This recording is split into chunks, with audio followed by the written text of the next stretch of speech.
اللہ رب العزت نے قرآن کریم میں ابراہیم علیہ السلام کا بہت زیادہ تذکرہ کیا ہے۔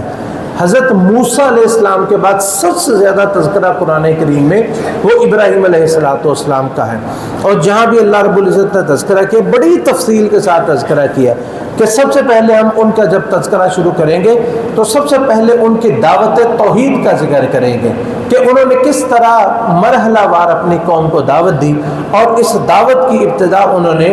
اپنے گھر سے کی۔ سب سے پہلے انہوں نے اپنا باپ جو کہ خود بت گر تھا، بت بناتا تھا اور بت بنا کے بیچتا تھا، اس کو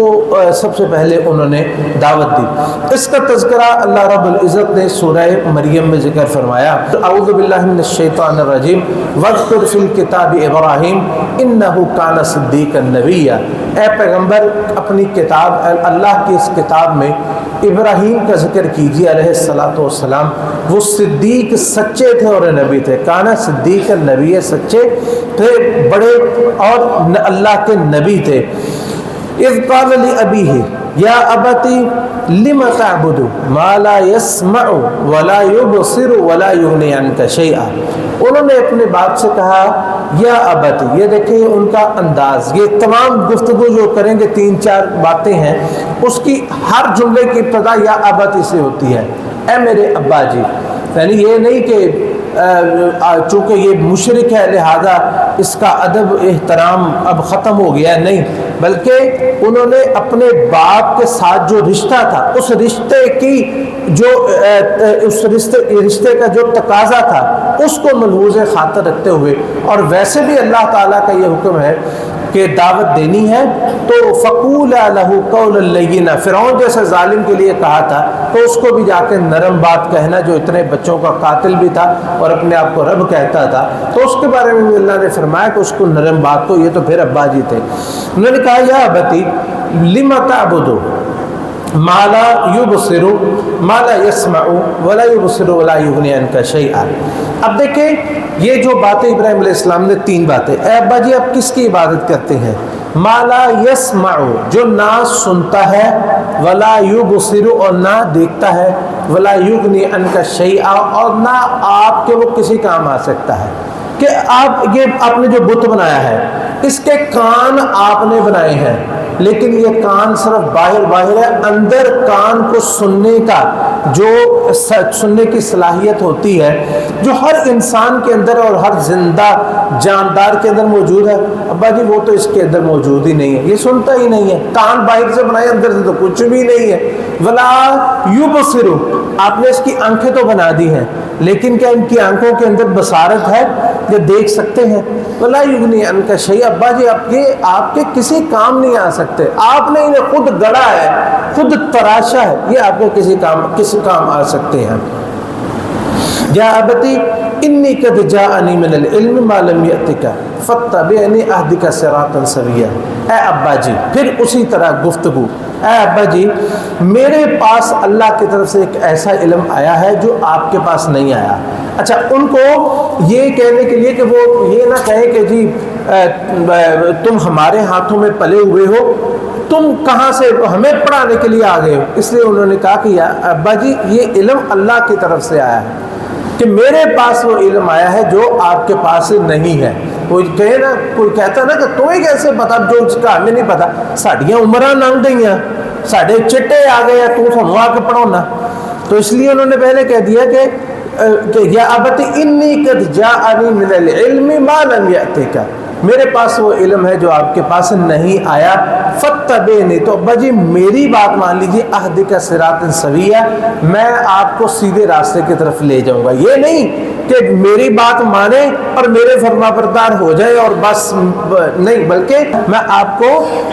جو ہے وہ سیدھے راستے کی طرف لے جاؤں گا۔ یا ابت لا تعبد الشیطان، اور ساتھ ہی بتا دیا کہ ابا جی اب جس کی بھی عبادت کرتے ہیں نا، یہ نہ کسی بت کی عبادت ہے، نہ کسی چاند اور ستارے کی عبادت ہے، حقیقت میں یہ شیطان کی عبادت ہے۔ اور شیطان کے بارے میں سب کو پتہ ہے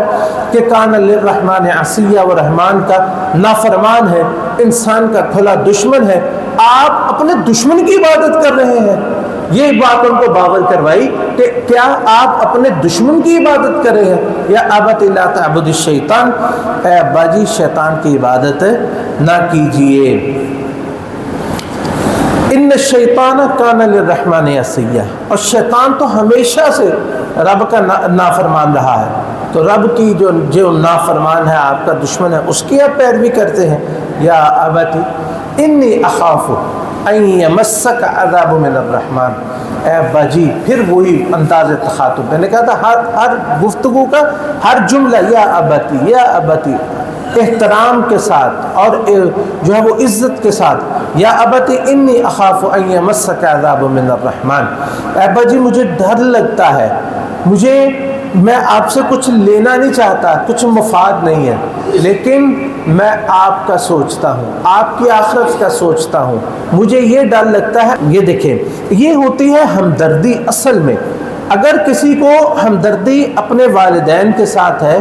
یا اپنی اولاد کے ساتھ ہے، یا اپنے دوستوں کے ساتھ جس کی محبت سچی ہے، تو اس کو، یا اپنے بیوی بچوں کے ساتھ سچی محبت ہے، تو اس کو چاہیے کہ وہ ان کو آگ سے دور کرے، آگ سے بچائے۔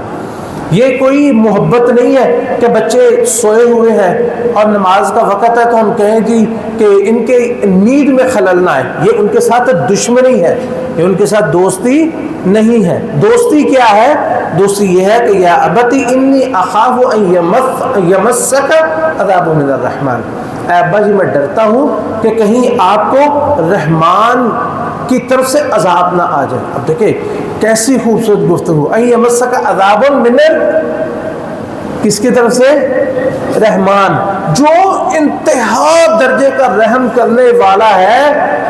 کسی انسان کی اس سے بڑی بدقسمتی کون سی ہے کہ وہ رحمان کے رحم کی بجائے اس کے عذاب کا مستحق بن جائے۔ کیسی خوبصورت بات کی، این یمسک عذاب، یہاں یہ نہیں کہا کہ عذاب کسی غصے والے کا یا جبار کا عذاب، یا جو ہے وہ یعنی ایسے الفاظ نہیں ادا کیے کہ جس میں ہو کہ وہ عذاب دینے والا۔ یہ کہا کہ اللہ، اے میرے ابا جی، اللہ تو بہت رحم کرنے والا ہے، وہ معاف کرنے والا ہے، ساری زندگیاں بھی اگر آپ کی نافرمانی میں گزر گئی، آپ اس کی فرما برداری میں ہے، وہ رحمان ہے۔ تو کیسی بدقسمتی ہے، یعنی ہم بھی یہ سوچیں نا کہ جس نے کہا، جس ذات نے کہا کہ میری رحمت میرے غصے پر غالب ہے، ہم پھر اللہ کی غالب رحمت کے مستحق نہ بنے اور اس کے مغلوب جو اس کا غصہ ہے ہم اس کو حاصل کر لیں۔ نعوذ باللہ، اللہ ہمیں اور آپ سب کو اس سے محفوظ فرمائے۔ تو یا ابتی انی اخاف ان یمسک عذاب من الرحمن، اے بچ مجھے ڈر لگتا ہے کہ رحمان ہے لیکن پھر بھی اس کے عذاب کے آپ مستحق بن جائے۔ فَتَكُونَ لِلشَّيْطَانِ وَلِيًّا، اور اس سے بری بات یہ ہے کہ آپ جہنم میں آپ اور شیطان وہ اکٹھے پڑے ہوئے، یعنی یہ بڑے ایسا منظر انہوں نے کھینچا تھا کہ انسان کے اندر تھوڑی سی بھی سمجھ بوجھ ہو یا تھوڑی سی عقل اسے پتہ چلے۔ اور دیکھیں انہوں نے اپنے آپ کو نہیں پیش کیا کہ بس میں یہ ہوں، نہیں، بلکہ انہوں نے کہا کہ اپنی سوچیں، اپنی آپ فکر کریں کہ آپ رحمان کے غضب کا شکار ہو جائیں اور اپنے دشمن کے ساتھی بن جائیں، رحمان کے دشمن بن جائیں اور اپنے دشمن کے ساتھی بن جائیں، اور شیطان کے آپ ساتھی بن جائیں۔ قال راغب، کچھ پلے نہیں پڑا، اتنی خوبصورت باتیں، اتنا پیار بھرا لہجہ اور اتنی عقل والی اور وحی کے ساتھ جو ہے وہ انہوں نے وحی کی مدد سے اور وحی والی زبان انہوں نے الفاظ استعمال کی، لیکن کچھ نہیں پلے پڑا، کچھ فائدہ نہیں ہوا۔ لوگ آج کہتے ہیں، کئی ایسے جاہل بیٹھے ہوئے کہتے ہیں جی واہ مولویوں کی زبان سے اثر ہی نہیں رہا، بس یہ مولوی سدھے ہو جائے ساری دنیا سدھی ہو جائے بس ماشاءاللہ۔ تو یہ ان کا حال ہے۔ اب دیکھیں ابراہیم علیہ السلام، اس سے زیادہ میٹھی گفتگو، اس سے زیادہ نرم لہجہ اور اس سے زیادہ اچھی بات اور کون سی ہو سکتی جو انہوں نے کی، لیکن کیا ذرہ بر بھی اس پہ اثر ہوا ان کے باپ پر؟ 1% ہی اس کو بات سمجھ آئی ہو؟ کہنے لگے اراغب انت عن آلہتی یا ابراہیم، اے ابراہیم تم میرے بتوں کو چھوڑ کے تو کسی اور کی عبادت کر رہا ہے؟ میرے بت جن کی میں عبادت کرتا تھا، تو میں تیرا باپ ہوں، تم مجھے چھوڑ کے، میرے بتوں کو چھوڑ کے تم کسی اور کی بات کرتے ہو۔ راغب انت عن آلہتی یا ابراہیم لئن لم تنتہی، باز آ جا، اگر تو باز نہ آیا نا، لأرجمنک، تو میں پتھروں سے مار مار کر تیرا بھیجا نکال دوں گا، لأرجمنک، میں تجھے سنگسار کر دوں گا۔ یہ دیکھیں کہ جو کفر ہے، جب کسی پر طاری ہوتا ہے تو اس کے اندر رحم نہیں رہتا۔ اس لیے آپ دیکھتے ہیں نا کہ یہ مسلمانوں پر وہاں پہ ظلم ہو رہا ہے، وہاں پہ ہو رہا ہے، وہاں پہ ہو رہا ہے۔ جس دل میں اللہ کی محبت نہ ہو اور جس دل میں رحمان کی محبت نہ ہو، اس دل میں رحم کہاں سے آنا ہے؟ اپنی سگی اولاد کو، اپنی سگی اولاد کو کہہ رہے ہیں لأرجمنک، میں پتھروں سے مار مار کے تجھے سنگسار کر دوں، میں پتھروں سے ماروں گا تجھے، سنگسار کر دوں گا تجھے، وَاحْجُرْنِی مَلِیًّا، اور میری نظروں سے دور ہو جا، وَاحْجُرْنِی مَلِیًّا، میری نظروں سے دور ہو جا، بس میرے سامنے نہ آنا، مجھے نظر نہ آنا۔ قَالَ سَلَامٌ عَلَيْكَ، آگے سے انہوں نے کیا کہا؟ جہاں میں چلنا نہیں تو ناسن نہیں، انہوں نے کہا سلام علیکم، آپ پر سلامتی ہو۔ کیا مطلب سلامتی ہو؟ ابا جی آپ مجھے مارنے کا کہہ رہے ہیں اور آپ مجھے دور جانے کا کہہ رہے ہیں، میں نظر نہ ہوں، لیکن آپ کو میری طرف سے کبھی کوئی تکلیف نہیں آئے گی، سلام علیکم، میری طرف سے آپ بے فکر رہیں، میری طرف سے آپ کو کوئی تکلیف نہیں آئے گی، نہ لفظوں سے، نہ جو ہے وہ کسی چڑھائی کرنے سے، نہ میں آپ کے خلاف تلوار لے کے نکلوں گا، میری طرف سے آپ کو کوئی تکلیف جو ہے اس کا سامنا نہیں کرنا پڑے گا۔ قال السلام علیکم سأستغفر لک ربی، بلکہ اس سے بھی ایک قدم آگے، میں اللہ سے پھر بھی معافی مانگتا ہی رہوں گا آپ کے لیے،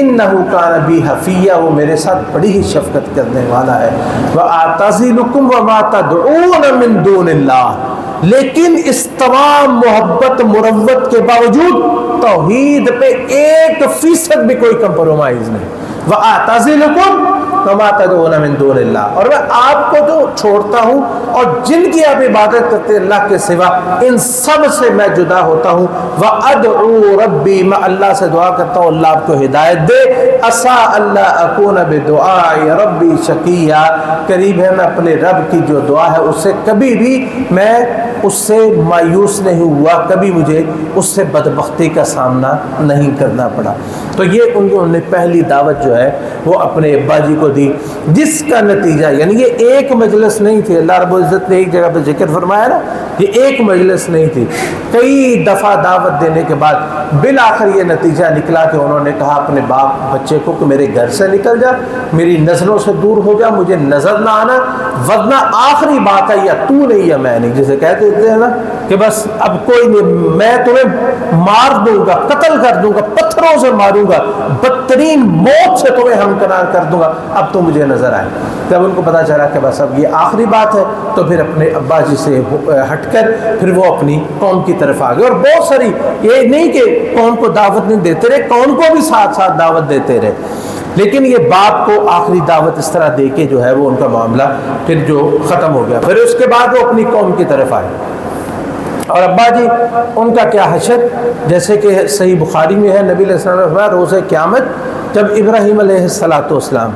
ابراہیم علیہ السلام، یہ بات یہاں وضاحت کر دوں کہ ابراہیم علیہ السلام اس وقت تک استغفار کرتے رہے جب تک اللہ تعالیٰ نے ان کو بتا نہیں دیا کہ یہ جو ہے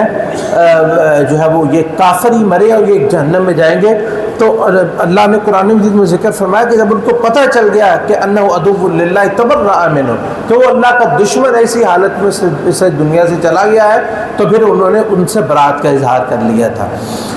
اور پھر روز قیامت کیا ہوگا، نبی علیہ السلام نے فرمایا کہ روز قیامت ابراہیم علیہ السلام اپنے باپ کو دیکھیں گے آزر کو۔ بعض لوگ کہتے ہیں جی وہ جی آپ کا چچا تھا اور اس کا نام، باپ کا نام تارہ تھا، اور باپ جو آزر جو یہ چچا تھے، ایسے ہی بلا وجہ اللہ تعالیٰ فرماتے ہیں اذ قال لی ابیہ آزر، اپنے باپ آزر کو کہا تو میں کیا تکلیف ہوئی ہے کہ ہم جو ہے وہ بنی اسرائیل کی روایات کو لیں اور ان کو کہتے نہیں جی وہ چچا تھا، وہ باپ ہی تھا، جب اللہ نے باپ کہہ دیا تو ہم کون ہوتے ہیں اس کو بدلنے والے اور چچا کہنے والے، وہ باپ ہی تھا۔ روز قیامت نبی علیہ الصلوۃ والسلام نے فرمایا کہ حضرت ابراہیم علیہ الصلوۃ والسلام اپنے باپ کو دیکھیں گے، گندگی میں لتھڑا ہوا سیاہ چہرہ اس کا ہوگا،